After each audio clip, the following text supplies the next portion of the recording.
you reach Takers and Truth Seekers to Podcast Life, the battlefield. Today, you're going to witness true, raw interview. No preparations in terms of questions.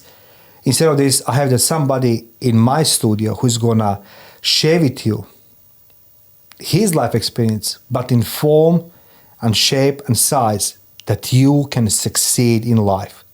So welcome my guest in studio. His name is Ahmed, but it's not just Ahmed, it's Ahmed the animal. Ahmed, welcome to the Studio Life, the Battlefield.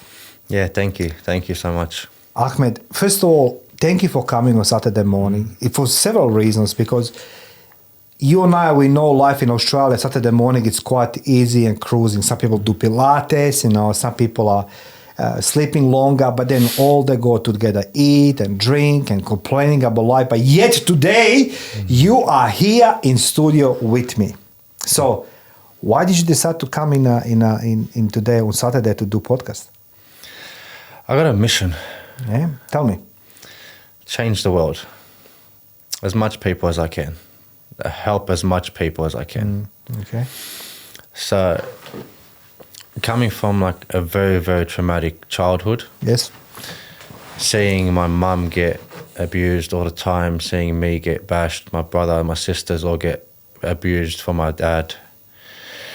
It was, I had this desire to help, like just a big desire to help, especially my mum, always seen her get hit because she would always protect us. So it was always like, how can I help you? How can I help you? That desire stayed with me. And my mission now is to just really help as much people as I can. Okay.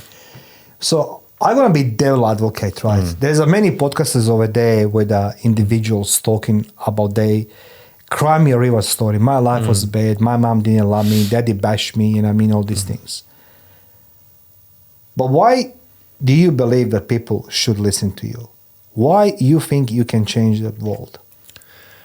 I used to be that victim. I was that victim where I got to my teenage years and then I just went down heroin, I went down ice, I started alcohol, crime, fights, all this stuff. I got into trouble with the coppers, got locked up, all of this stuff. So I went down that route. But then there was one day where I stopped being a victim, and that was because I hit rock bottom. I done 9 days awake, and on the 9th day, the coppers arrested me, and I was coming down from heroin and ice and all the alcohol and all that.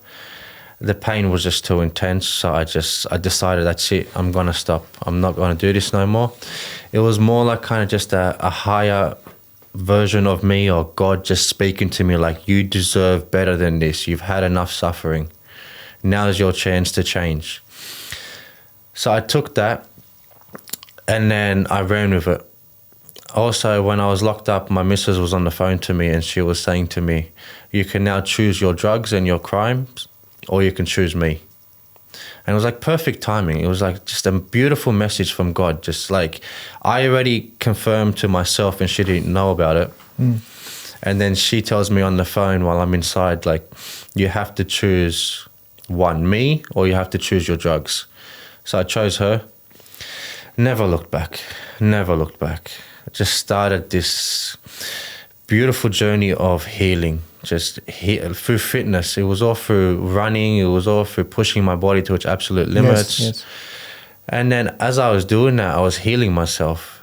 And as I'm healing myself, I'm like, okay, something's here. Let me go deeper. Let me look into it. And it just never stopped. 12 years. Can I just ask you again, like, Yeah. I always say to people, everybody has a right to believe what he wants to write.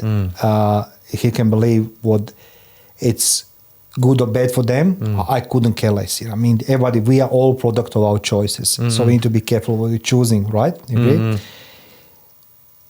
Most of the time we're choosing the things which gives us instant and temporary pleasure. Drugs, drinking, smoking. I was smoking for 30 years. And as you say, like, I believe what you said now, it's actually bring me my memories when my son 2 years ago told me on a plane we fly in Europe, he says to Dad, I think it's time to stop smoking now because you're becoming sick, become hypochondriac, right? But question I need to ask you. You said God and healing. You know how many people are going to say now, this is the biggest bullshit ever I heard, the God and healing. But you have a true raw story. You're very well composed. You're very well calm. I'm truly admiring this one. But tell me more, why God and how the healing actually works for you so other people can recognize or maybe learn from you. So along my journey, it's all about, I had to shift my identity. You have to shift from being an addict to now being a beast, or being an addict to not being an addict anymore. It's shifting identities always. This isn't done by you. There's a voice inside you. There's a voice inside you that speaks to you, and God's for everybody. God's not for just Muslims or Christians. He's for everybody. He speaks to all of us. But you have to cut out the distractions, the instant gratification, the pleasure. You have to cut all that out and sit by yourself. If you don't learn to sit by yourself and then just see what is coming up, you're never going to hear God's voice. You're going to always hear just thoughts, just negativity, just distractions. If you really want to meet God and hear God's voice, just sit there, sit by yourself and just listen. Can I go a little bit back in your past, you know what I mean, and your history, if you can remember? How did you come in touch with the drugs, alcohol, and all these things? It was a girlfriend, it was a friend, is a society. What was the trigger for you? And, you know, how did you come in possession of the first drugs and hit? You know, it was through a friend. It was through a friend at school. And how old you were? It's 13. Yeah. I was always a troublemaker, but so I was getting hurt a lot at home. Always. By your father? Or? Yeah, for my father and my brother. So I now took that to, I couldn't hit them back, especially in the Arab culture. It's, you're not allowed to hit your older brother. You have to just stand there and take it. Not allowed to, you respect your eldest, all that. Yeah. So I was always getting hit, always getting bashed. So then now when I went to the streets or when I went to school, it's like, I can do whatever I want. I can hurt anyone I want, you know? And because I was so hurt, it was like the only way I knew to express myself was to hurt people. So being around that violence, eventually I met someone that, you know, he started going down, doing crimes and started drinking and started drugs. And then I didn't even know what, the first time I done heroin, I didn't even know it was heroin. I really didn't know. I just, yeah. And then it just kind of just went down. Spiraling down, like. Yeah. Yeah, I can imagine. You're smiling on your face because, you know, it's not easy to admit. You see, the difference between you and I, while I'm going to admire you more than people we're seeing in the public. You know, you see all these actors and, you know, celebrities, you know, they have a good life and they become depressed, they're taking drugs and they come back, the rehab, you know, there comes the book deal, there's some documentary, the podcast and the crime real story. But this is real, this is raw. This is something what most of the people will experience, you know, taking drugs from the friends. You know, I never knew what the drugs it is, but when I was in a war, I was being introduced first to cocaine. I said, just snort it. So like, I can't just snort something. Just do it like, then comes LSD and, you know, comes the heavier stuff. But I think it is how to get off this. When do you know, and you said God spoke to you, there was a perfect moment that you need to stop. So what was the process of you to heal yourself and stop taking drugs? Because that's a very bad, nasty habit.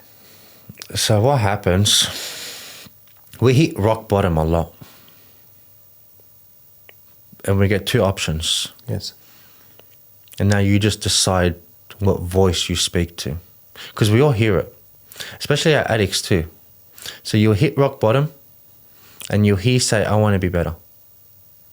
Or I want to change. I want to stop this. That's God talking to you.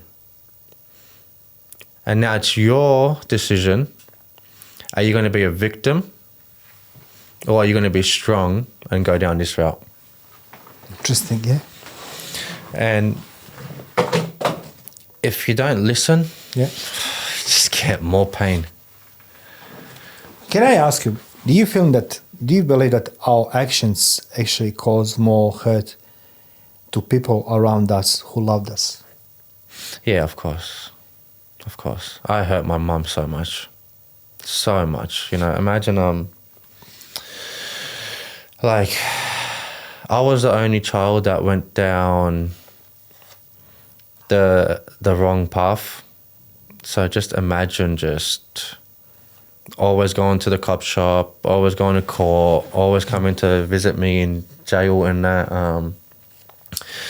Like, I just gave her so much hurt, you know. And You feel sorry for her. this? I learned to not feel sorry or feel shame anymore. Oh, okay. Okay. Everything I'd done had to be done to create the man that I am today. What man you are today? Tell us more. Instead of me just telling people only how good you are in this and that, because I'm very proud of you. As I say, the podcast Life, the Battlefield, it is about people like yourself. I'll always choose the average Joe, don't take me wrong, than some celebrity sitting there. Because from celebrity you can learn nothing, literally nothing. Everything what they do, it's their demeanor, it's their alter ego. You know, either I'm victim or successful, look at me. But this is something what I can see in many kids around me, because, you know, many young adults, they can face that life you had. And you said this very firmly, depend what voice you listen. And you said something even more interesting. Addicts can hear even more that voice than, let's just say, us who are not addicts on drugs. So what man you are today? Share with our audience. So today I'm a father first. That's my biggest accomplishment. My man. Biggest accomplishment. I have two beautiful kids, a 3.5 and a 1-year-old. They Oh just my turned God, 1 yesterday. Yeah. Happy birthday, Yeah. So today I have 33 disciplines that I do every single day. 33. 33. It's like a Jesus say age. Okay, that's interesting. Please share with us. Yeah, I have 33 disciplines. And the interesting thing is I've always been very connected to Jesus. Very. And my middle name is named after him. Ah. So I've always had this big connection. And that's where I think I've always wanted to change the world comes from. But 33 disciplines that I do every day. I sleep 4 hours a day. Most days it's getting under like 3-4 hours. I train every day. I work truck driving 10 to 12 hours every single day. Yeah. On top of that, I coach people. On top of that, I'm doing everything I can to create a better world for me, my family, and for everyone else out there. There is no suffering in any of this grind that I'm doing. It is complete peace. Sleeping 3 to 4 hours is peaceful. And this all comes from mastering my mind. Like Buddha said, what was the quote exactly? It was something like... You take it down. We can't remember all the quotes. You know, It was, Buddha said it was like, suffering is just due to attachment. You're attached to something. So I took that and I'm like, okay, sleeping 3 to 4 hours, people attach to a story that's bad. Okay. Now detach from that. So I detached from my whole identity. And I just become limitless. I become whatever I say I am. Because my focus and my attention is where I put it. So if I say I am a beast, all of my focus and my attention goes into actions to creating a beast. That's a very powerful statement you're saying, my friend, because most of the time, and I'm saying this with a confidence that we are what other people tell us we are. I remember my dad, my mom, they always told me, never gonna be nothing, you're nothing. And I remember many projects in my life I started and I give up most of them by age of 20 because I was told, don't do it, you're going to embarrass yourself, you're going to do this. But, you know, there is no courage without fear. You know what I mean? I said this, I learned this in the war. People in the war, they're not all bravest and all not courageous. First experience the fear, then you start building your courage. And today you're displaying that courage because you dare to say, I am who I am. That's a Dr. John Dwyer, he said in his book, I am who I am, and he make it entire this, that was calling the mantra around this.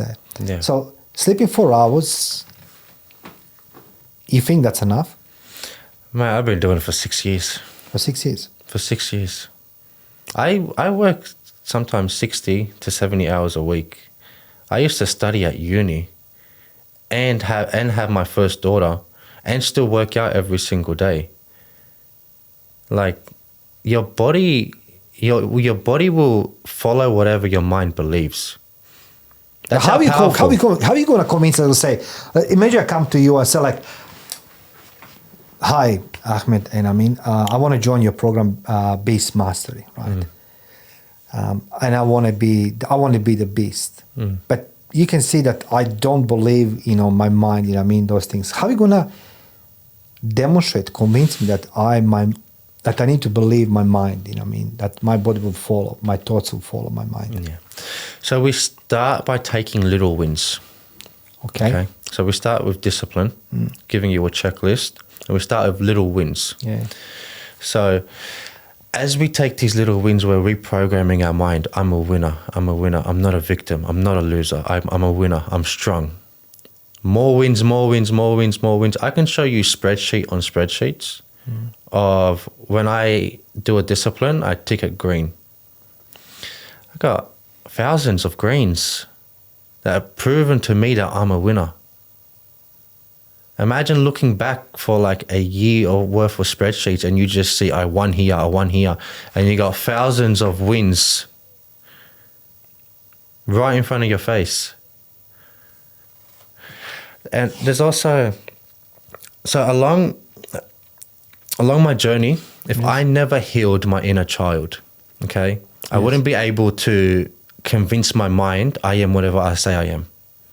So we need to heal your inner child. We need to heal, because that's where your limiting beliefs come from. It's reprogramming. You get programmed from 0 to 7. As I say, that's correct. I can confirm this because I remember my parents always told me, you will be nothing, you are nothing, all this negativity. And, I wanted to do something in my life, but then I said to myself, no, I'm never going to achieve this because, I didn't believe in those things. So absolutely right. One quality you do have as a coach, and I'll say this because I truly not believe, but I can relate this to the studies of how the coaches should work. The coach is not, as most of these public speakers, you come attend these meetings and they do the hype and they do the theory. One thing what you say have the quality is that you being down at that bottom, you build yourself, but you build the program which work to succeed and be the beast in your life. Yeah. You see, not many coaches do have this. I'm seeing this every day. I say, I'm admiring you, Ahmed, that you took this pride, that you utilize your stupidity in your childhood as a kid, drugs and all these things being negative and all these things are turning into something positive that people can learn from you. So I want to ask you something totally irrelevant. I'm seeing you a lot in a gym and I'm seeing you a lot on mats jiu-jitsu, right? Where do you find the strength to exercise every single day? And then as well, you're wrestling and jiu-jitsu I never done, but I'll relate this to the wrestling, Yeah. So where do you find this energy? I have a desire since I was a little kid to be superhuman. Oh, I like it. I just want to push my body to its absolute limits. Yeah. Like there's people out there doing way more than me. Way more. And I look at that and I see me. I don't see some superhero. I see me. Yeah. And it's just that desire just push my body. It's like, just be superhuman. What if somebody come to you and say like, no, I can't do it? What if somebody says like, no, it's not possible to do it? What would you say? Let's just say, I come to you. Let's go use me as an example. Yeah. Ahmed, this is full of bullshit. I can't do it. This, I mean, that's all crap.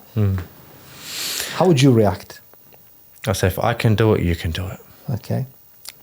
And I'll tell him, if I came from nothing, being put down my whole life, getting bashed, feeling like a weak bitch my whole life, getting called the B word my whole life from my brother, from my dad, all that, to what I am today, you can do it too. I'll give you another tick. I was waiting for that answer so I can say this. I spent number of years in different military facilities on trainings. Some of them, they are if you're being caught and you become the prisoner of war in small things, right? And they trained us how to reward ourselves with the small victories, which even means like you don't want to open your mouth to interrogate her, like, I mean, it's like, I'll not open my mouth. So that's your victory, right? This is what winning the wars consists, small victories. And you demonstrating this, that you can do it. You say like, I come from that environment where I was to being the father, caring father of two young, little bundle of joys. Because I remember my son, sometimes I'm missing those times. When I see him now, he's a gigantor, he's a unit. But I can see in your eyes how much pride you take on your kids and your family, working 60 to 70 hours per week sometimes, train. That's a formula for success. So for those who don't know, can you describe your day? So you wake up. Yeah, okay. This is going to be beautiful. I know that. What time you wake up? Okay. 12:30. It used to be 12:01, but I'm going to sleep a lot later. Like after midnight? Yeah, midnight, yeah. Don't you dare to call me after that time. I'm an elderly man. I need to sleep. Yeah. So Okay. 12:30. Yeah. Get ready, go to work, start at 2 a.m. From 2 to about usually 12:30, 1 to 2. Go home, spend some time with the family, do what I need to do some disciplines, some editing, whatever I need to do. Go to the gym. Now I'm doing some in-person training. I don't usually, but it's just a special occasion. Check in with clients, all that, and then go home, finish off disciplines, put the kids to sleep. And by the time I finish everything, it's probably about, now it's getting to about 8-ish, 8:30-ish. And then you start, okay, quickly in the bed. The important thing is, but I go to sleep with these affirmations. And these affirmations work if you truly believe they work. If you're saying it and it doesn't give you an eerie feeling like you're lying to yourself, they work. So I go to sleep like this. God knows how much sleep I need. I didn't get 4 hours or 5 hours or whatever I want today. God knows I don't need more. I have full faith in God that my life, that what I'm doing, He knows I can do it. Did you work last night? Yeah. And you come Yes, sir. today here. Yeah. I will always admire people like yourself who see the bigger picture, and sacrifice is necessary. Let's go call this sacrifice for the success in life, particularly when you have the goal, bigger goal. I say this from my personal experience, and it's different when you wake up in the morning or Saturday and you're working Monday to Friday, 9 to 5. Most of people, that's that entire life. And, we come into the time of the year, when I'm seeing, let's go say yesterday, I was thinking quite a lot. I spoke to my coach. I say, I'm going to see this gentleman, you know what I mean? I show him your profile. He's, you know, Rodney says, oh, look, this guy is active. I say, look, he's working hard and all these things. I explained to him. It was a 50 degrees, you know what I mean? And we were doing the sparrings and all these things. And I said to myself, oh my God, I'm so tired. But then in the next moment, I said, like, why is the gym empty? Where's other boxes? And my coach says, like, a few weeks ago, everybody's going into different mode. And I think myself, that doesn't make a sense. Now, this is context for my next question. New Year resolution. What do you think about this? Because now we're leading to this one. It's going to come, 1st of January. So everybody drinks now, eats whatever, takes drugs, smoking, all this bullshit, you know what I mean? And it comes 1st of January, gyms are full, everybody try to, you know what I mean, do something. What do you think about New Year resolution? What is your take on that? I think it's complete bullshit. Okay, tell us. It's just a program running. It's like, same time of the year, let me try again. Let me know that I'm going to fail anyways. I'm not going to stick to it. Then start a month, they'll start 2 months, 3 months, and then they'll quit. It's like, start now. No other time actually exists than right now. So just start right now. If you don't do it now, you don't want it. This is where I have compassion, yeah. So I've gotten to a point in my life where I'm so strong and I healed everything in me, yeah. So now I have so much compassion and love for everybody out there. When I see people try and fail, they actually want it. Yeah. But those beliefs, those programs from little that they've reinforced for, let's say, 30 years, that is continuously running. So now I have compassion because I see the program. I'm like, okay, this is where you're going wrong. All you need to now do is find out why you keep failing. What is actually causing it? Who told you you can't do it? And once you see the program, then you will change. People have a tendency to give up when it becomes hard. And I said to be very clearly, very loudly, I smoked for 30 years. And I want to give up of smoking. I really wanted. But I was so weak. You know, new resolution, birthday, always something, right? Always something. So I done everything right except that thing. I think myself, why I'm so weak, man? Why I can't rid of this addiction? But sometimes we need the people in our life to show us the path, like yourself, you're showing to other people. My case was my son, right? Just a genuine conversation on a plane. And he just, says a few things, and I say, Matteo, it's hard to accept, the younger version of me tells me what to do in my life. I'm your father. But you are demonstrating this, that is possible. You know what I mean? Working long hours, yet you don't taken away from your kids. You're there to help your partner. You know what I mean? Your kids there and everything else, and then yet you're helping other people. So if somebody wants to join to your program, where they can find you? Better to Instagram or something? Or Instagram is the best messaging platform. So it's beast.mastery. I'm going to put in the comment section below, guys. So don't worry, I'm going to put all the Ahmed the details so you can contact him, and you can start with this one. So the Instagram is the best way, right? Yeah. And what we'll do, we'll jump on a phone call and then just see what you need and just give you specifically what you need. You're talking to me directly. Yeah.